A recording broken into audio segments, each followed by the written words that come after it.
Boa tarde, pessoal. Meu nome é Bruna. E hoje a gente tem mais um quadro de entrevistas aqui na nossa página do CIER. E para quem não conhece um pouco do nosso trabalho, como a gente faz, basicamente a gente é um conselho estudantil, né, que tem como finalidade principal ajudar todos os estudantes do curso de Relações Internacionais, tá? Tanto numa questão de migrar para o mercado de trabalho, né, ingressar pela primeira vez, assim como também em questões de graduação, dicas e muitas outras coisas que vão acumulando conhecimento e ajudando vocês no desenvolvimento. Eu sou a Natiele, também faço parte do CIER, da diretoria do CIER, e hoje estamos aqui com o nosso querido professor Luiz Mocelin. Ele é mestre em Ciência Política pela PUC e coordenador do curso de Relações Internacionais na Unip Pinheiros, do campus Pinheiros, e é nosso professor também. Vamos pedir para ele falar um pouco sobre ele mesmo, sobre seu trabalho. Bom, meninas, Bruno Natiele, primeiro é uma satisfação muito grande, né? Estar aqui com vocês, participando dessa atividade. Enfim, sempre uma alegria, né? Estar com vocês, compartilhando, né? E trocando informações. Bom, eu sou Luiz Fernando Mocelin Sperancetti, para quem não me conhece, enfim. Sou formado em Relações Internacionais pela FACAMP, mestre em Ciência Política pela PUC São Paulo. Atualmente tenho feito um segundo mestrado em História Econômica na USP, né, tendo passado inclusive um período de sanduíche na Johns Hopkins University e doutorado em Relações Internacionais e Desenvolvimento na Unesp. Né. Tenho já uma carreira na área de Relações Internacionais que vem desde 2011, né.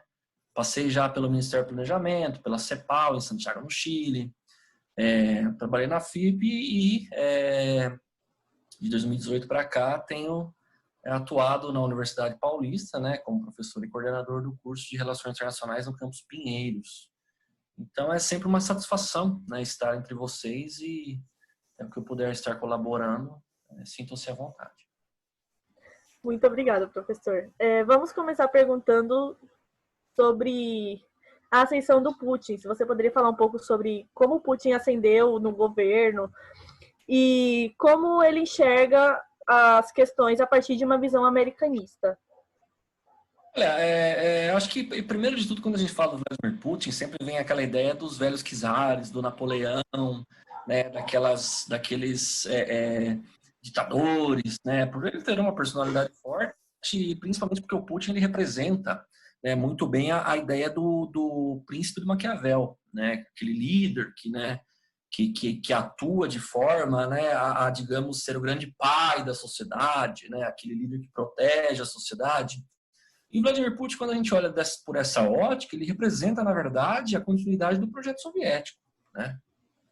Ele representa a continuidade do projeto soviético, por quê? Porque esse projeto ele acabou nos anos 90, né? E o Putin ele foi chefe da KGB, inclusive, né? Ele vem da burocracia do Estado soviético, ele participou ativamente disso. Né? Inclusive, tem fotos em que está o Gorbachev, o Reagan e o Putin, né? Numa foto em que teve uma conferência de alta cúpula e o Putin estava lá, né? Inclusive. E o Putin, ele, quando a União Soviética acaba, né, em 91, um processo aí de 89 a 91, né, a queda do Muro de Berlim, a reunificação alemã e o fim soviético, da União Soviética. Então, são 3 anos aí importantes. Então, o Putin ele vai passar por isso, e o principal, a terapia de choque que é implantada na Federação Russa, agora herdeira da União Soviética, vai ser uma terapia de abertura ao capitalismo, algo que, né, desde 1917 não predominava na Rússia, né? Você tinha ali a implantação também da democracia liberal, né, uma democracia aos moldes ocidentais e principalmente, né, a democracia americana como um grande exemplo. Né? E obviamente que isso gerou alguns resultados na Rússia do ponto de vista social, econômico e mesmo político, né? Que foram, do ponto de vista russo, catastróficos. Né? E o Putin ele surge, né? Já na metade da década de 90, esse modelo ele começa a ter, né, sérios problemas por causa da elevação da pobreza, porque você tem também, já na segunda metade da década de 90, o Partido Comunista Russo, né, começando a voltar a ter, né, boa parte das cadeiras na Duma, no parlamento russo. né? Então isso é importante destacar. Então o Putin, ele vai, né, a emergência do Putin, ela é amadurecida, né, do meio dos anos 90 para frente, né, de 95 para frente, e o Putin surge em 2000. Né? O Putin surge em 2000, fazendo um acordo, inclusive, com o Boris Yeltsin saindo do governo, né, com isenção jurídica, né, tendo isenção, tendo imunidade jurídica contra alguns crimes, né, que possivelmente pode ter cometido. Né, e o Putin assume o governo e depois se torna presidente. De lá para cá tem estado no comando da Rússia, sendo o presidente ou o primeiro-ministro. Uma alternância aí com o Dmitry Medvedev. Mas o que é importante é que o Putin, ele representa o quê? Uma retomada de um projeto. Né? O Putin, ele é um efeito histórico. Né? Ele representa a grande Rússia. E a gente trazendo mais ou menos a visão do Morgenthau, né? Ele é a volta, né, ele representa um projeto que não foi morto completamente, e geralmente, segundo o Morgenthau, esses projetos de nação, quando eles não são mortos completamente, né, eles voltam com tudo. Né? Segunda coisa, a visão americanista é que você tem, né, obviamente, a Rússia como um grande inimigo do ponto de vista político e estratégico, né, e nesse sentido você tem vários autores que vão, né, tentar reafirmar aquela velha doutrina do Spikeman, né, a doutrina da contenção, né, de conter a Rússia. Então, quando você olha a expansão da OTAN para o leste europeu, quando você olha a expansão da União Europeia para o leste europeu também, né, inclusive a presença norte-americana no Oriente Médio, ali, que faz, né, digamos, fronteira com o sul da Rússia, né, é a política do Spikeman, o quê? De você conter os russos. Né? Inclusive esse acordo hoje, o Open Skies, que foi, né, rompido pelos norte-americanos, na verdade era um temor nos europeus, porque na verdade o que era esse tratado? É você autorizar espiões russos cruzar o solo americano, né, em determinados momentos, estão acordados, e aviões espiões americanos, né, cruzarem os céus da Rússia, né, para, digamos, criar uma confiança. Né? E os europeus estão em pavorosa. Por quê? Porque, na verdade, você vai ter agora a Rússia de um ponto de vista cego. Você não sabe como é que as tropas russas estarão, né, se movimentando na fronteira com a Europa. Então, a visão americanista é uma visão de contenção da Rússia. Não há outro tipo de engajamento do meu ponto de vista. Perfeito, Prof. Muito obrigada. Uma segunda pergunta, na verdade, que a gente recebeu, ela vem de um contexto, tá? Então, a gente tendo em vista, né, as medidas tomadas pela Rússia no quesito de fechamento de fronteiras, né, e o constante afastamento que teve entre as potências mundiais, né, você acha que essa postura, né, vai interferir na questão política sino-rússia, ou seja, com as relações, né, ali da Rússia com a China? E tirando isso, né, já emendando, além de a gente ver que tem uma interferência, assim, da inserção russa e todo no poder, né, do Putin durante esse período, a gente pode dizer que as medidas de relaxamento que ele está tendo nessa quarentena traz possibilidade da gente ter o fim da era Putin, de ter uma possibilidade de algo político e regional causar o fim da era? Tem alguma coisa nesse sentido? Olha, eu acredito, Bruna, que essa tua pergunta ela é muito interessante porque ela faz uma perspectiva, né? Ela tenta trazer uma análise em perspectiva, né? Um cenário, né? Que é importante, que tenta balizar, inclusive, né? As ações, né? De política externa do mundo inteiro, de vários países, ministérios das relações exteriores, enfim. Primeiro, eu sou muito adepto da visão do Henry Kissinger, né? No livro chamado Ordem Mundial. Né? E ele vai muito de encontro ao que o Giovanni Arrighi traz também no livro chamado Adam Smith em Pequim. Qual que é essa tese? A tese desses dois autores é que você vai ter, né, o Arrighi ele traz três, na verdade, hipóteses, mas a segunda hipótese é essa.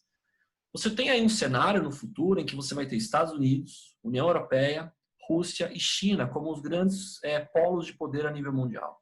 Então, nesse sentido, vai ser um mundo multipolar. Isso não quer dizer que, né, o poder americano vai acabar, longe disso. Né? Os norte-americanos vão continuar a ter o poder que tem, né? Mas, obviamente, é um poder que, relativamente a esses outros três polos de poder, está decaindo. Né? Então, de uma certa forma, você tem dentro deste equilíbrio de poder, né, que tem esses quatro polos, você tem aí uma divisão muito clara entre, de um lado, os Estados Unidos e a União Europeia. O Trump, claro, né, é uma cisão, mas tem que esperar ver o que vai ocorrer na eleição de novembro. Né? Se o Joe Biden, por exemplo, assume a Casa Branca, você tem uma retomada de uma aliança muito forte com os europeus. E de outro lado, né, e de uma certa forma o Ocidente se tornaria coeso novamente. E de outro lado, você tem essa aliança sino-russa, e eu acho gozado isso porque nunca na história da Rússia e da China, né, mesmo nos períodos imperiais, né, seja da China com a dinastia Qing, Ming, enfim, até a Revolução de 49, e mesmo com os czares na Rússia, né, que vem desde o século IX, né, o czarinato na Rússia, e depois mesmo com a Revolução Russa de 17, nunca na história desses dois países eles tiveram uma relação tão boa. Né, tão boa, é uma coisa inédita. Né, então você tem aí um eixo sino-russo que está muito forte hoje. E onde que tem se dado esse embate, por exemplo, entre o bloco ocidental, Estados Unidos e União Europeia de um lado, e o bloco sino-russo de outro? Na crise da Venezuela, na crise da Síria, você tem aí a própria Ucrânia, né, você tem uma política de reafirmação, né, dos interesses sino-russos, né, no Conselho de Segurança da ONU. Então, eu acredito que, né, o mundo está caminhando para, né, se tornar multipolar, cada vez mais multipolar. Né? Eu acredito que vem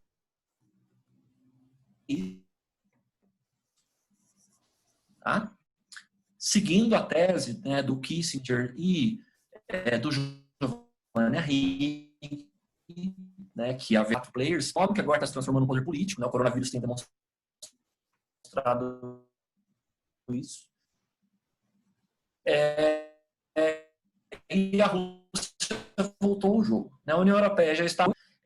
sobre o Vladimir Putin, não acredito na hipótese de que ele vá se enfraquecer no futuro próximo ou que haja qualquer tipo de enfraquecimento, né, na política russa no que tange a Vladimir Putin. Por quê? Porque ele é o líder russo que está mais tempo, né, desde a Revolução Russa, no comando do país. Né? Segundo, ele tem... houve agora uma mudança nas cadeiras do governo que, inclusive, o favoreceu. Né? Eu acredito que ali houve um rearranjo, né, para favorecer essa coesão em torno da figura dele e do governo e do projeto dele, que é o projeto de retomada do mundo soviético. Né? Alguns símbolos soviéticos, algumas diretrizes. Né? Do ponto de vista da política externa, por exemplo, você tem a retomada de algumas das ideias do Andrei Gromyko, que foi durante 30 anos chanceler da União Soviética, né? Em período de auge da Guerra Fria e tal. E isso se coaduna, ou seja, isso se alia ao fato de que o Xi Jinping também, né, tem cada vez mais reforçado, né, a sua liderança em torno do Partido Comunista Chinês, do Conselho de Estado da China, né, principalmente agora com as ideias do Xi Jinping se tornando princípios que norteiam a sociedade chinesa, né, no seu futuro. Né, e aí há, inclusive, um livro muito interessante, né, que é o China Dream, né, que demonstra, né, a China antes, né, do Xi Jinping procurava uma ascensão pacífica, né, e não tinha nenhum interesse, digamos, de liderar o mundo. Né. Hoje a China com o Xi Jinping, na verdade, tem uma política de maior assertividade, no sentido de cada vez mais participar, né, das discussões de uma decisiva mundial. Exemplo prático, o governo chinês. Então, dito que, na verdade, né, o Putin ele representa, né, esse novo contexto, esse novo mundo, e que é um mundo que cada vez mais está se materializando, até do Kissinger e do Arrighi. Perfeito. Perfeito, Pro. Obrigada. Uma terceira pergunta que a gente também selecionou aqui, acho que você deixou bem claro essa questão ali, sino-russa, né, como está sendo. Uma terceira questão, né, que a gente gostaria de saber é se você acredita, né, na verdade, quais, se você acredita, né, que serão as posições que o Putin ou a Rússia em si, dentro da sua política externa, tendo em vista tudo isso que você já comentou aqui com a gente, vai tomar no pós-pandemia, então pós-Covid-19, seja por essa questão mesmo de relacionamento geopolítico, né, ali com seus vizinhos, quanto no controle de saúde, no controle de turismo, refugiados, essas coisas. Como que você acha que essa questão do pós-Covid vai interferir, né, na questão Rússia, na política externa deles? Olha, Bruna, eu acho interessante também essa pergunta, porque ela nos traz uma ideia de que a Rússia tem certos limites, digamos, velocidade de paquiderme, né?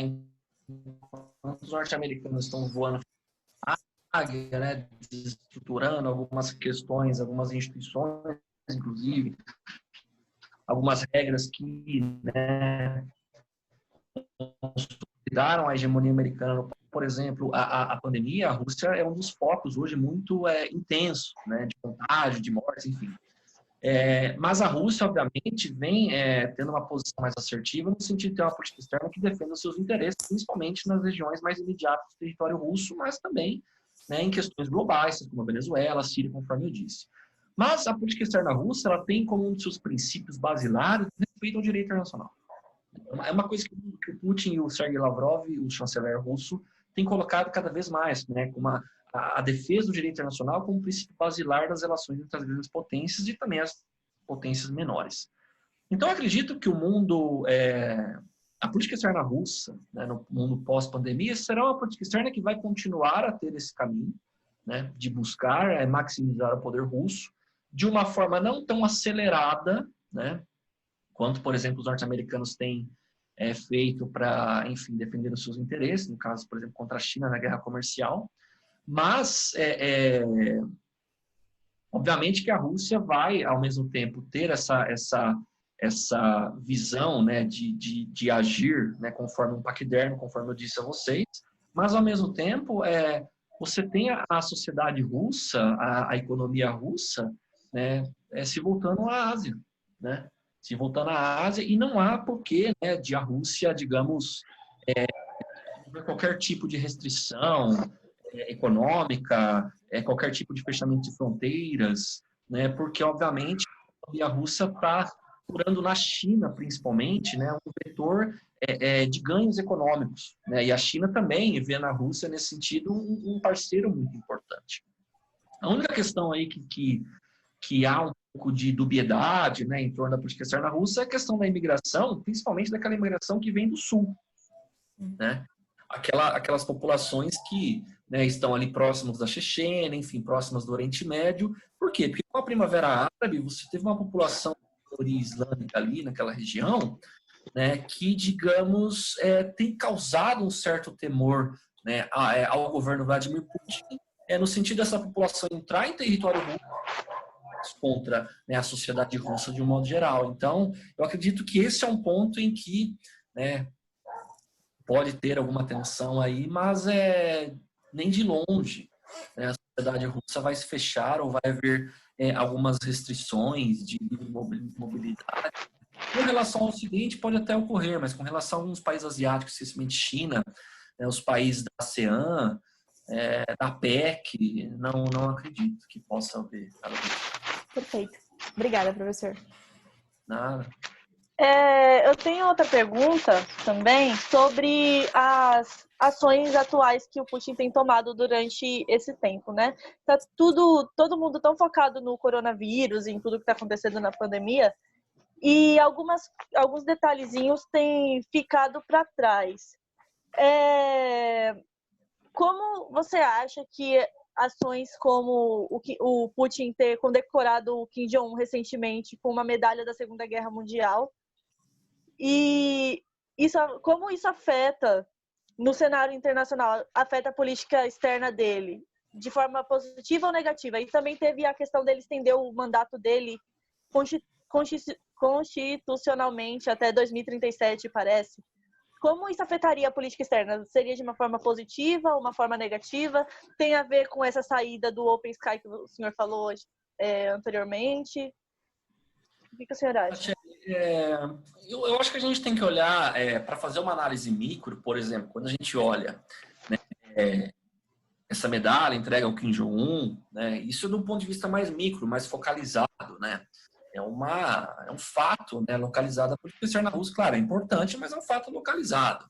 Eu sempre assim procuro olhar essas questões locais, né, tendo também um olhar macro, né, do porquê que está acontecendo no macro que está afetando o micro, né?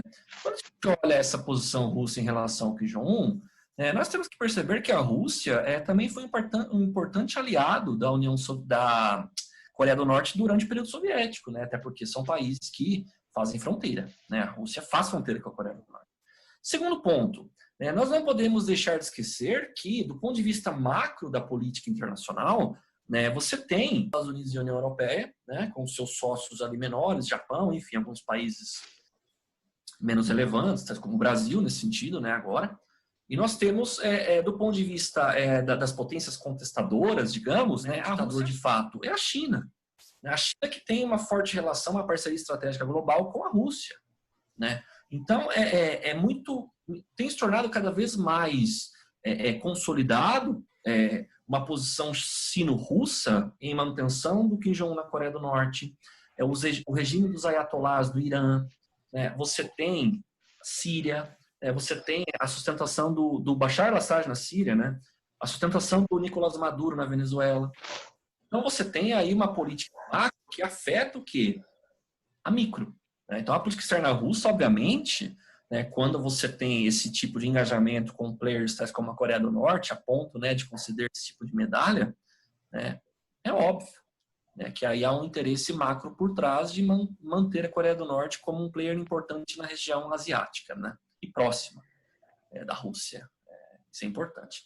Segundo ponto, conforme eu reiterei, né, o Vladimir Putin ele representa um projeto, né, a retomada de um projeto, que é um projeto soviético nesse sentido, né, de ter uma posição muito consolidada como uma das grandes potências, né, mundiais nesse novo século que se inicia, que não é o novo século americano, né, é um século multipolar, né, e nesse sentido a continuidade do mandato do Putin ele não é nada novo, né, do ponto de vista do processo político. Quando a gente olha, por exemplo, né, a extensão do mandato do Putin ou a extensão do mandato do Xi Jinping, aquilo ocorreu de uma forma com que as sociedades envolvidas aprovassem isso.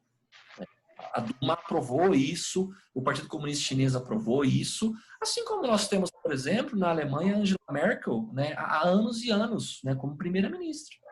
Assim como nós tivemos a Margaret Thatcher.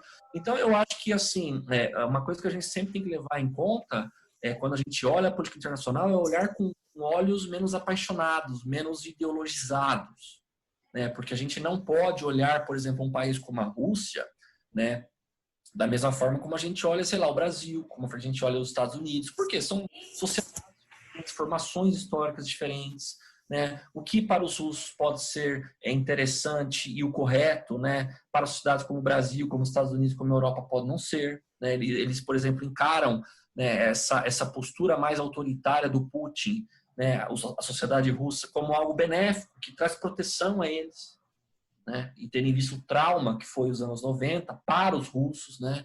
Coisa que para, por exemplo, a sociedade brasileira ou a sociedade americana, o Trump, por exemplo, tem algumas características autoritárias, algumas medidas, por exemplo, contra os imigrantes do México, coisas que boa parte da sociedade americana reprova, né? Boa parte, a maioria da sociedade americana. Né? Então, são características de líderes e características de países, né, que nós temos que olhar a partir de uma visão deles. Né? Se nós formos já com uma preconcepção, né, do que autoritarismo, do que é democracia, do que enfim, regimes políticos e econômicos, nós podemos estar nos encaminhando a um erro. Exemplo prático disso, acho que para finalizar esse ponto, ninguém duvida, por exemplo, que você tem um capitalismo pujante na China, mas não é um capitalismo liberal. Né? Assim como a Rússia também tem seguido essa trilha. Né? A Rússia tem um capitalismo que também não é liberal, tem uma presença do Estado muito forte, né? Coisa que nos Estados Unidos, nos países europeus, mas mais nos Estados Unidos, é algo que não é tão aceitável assim. Essa presença do Estado tão forte, regulando e induzindo atividades econômicas de uma forma direta ou mesmo indireta, mas que tenha uma presença muito forte na economia. Perfeito, acho que era isso. Professor, a gente queria agradecer, né, a sua presença aqui com a gente hoje no CR. Foi muito bom as perguntas, obrigada por esclarecer os pontos de todos os alunos também. Nath, alguma coisa que você queira ressaltar aqui, que seja importante para a gente finalizar? Não, é só agradeço também a honra de receber o senhor em nossas entrevistas, ter a honra de entrevistar o senhor. E acho que é só isso mesmo. Eu que agradeço, Nath. E Bruna, Obrigada. é sempre um prazer, conforme vocês sabem, né, eu falar com vocês. E principalmente de um tema que eu gosto muito, né? E que eu acho que ainda tem sido muito mistificado no Brasil, né? Muito poucos alunos, professores, pesquisadores, né? Conhecem sobre Rússia e sobre China, né? Sobre o que essas sociedades pensam, a forma como elas se inserem, enfim. É sempre um prazer falar sobre esse assunto com vocês. Perfeito. Muito obrigada. Muito obrigada, professor.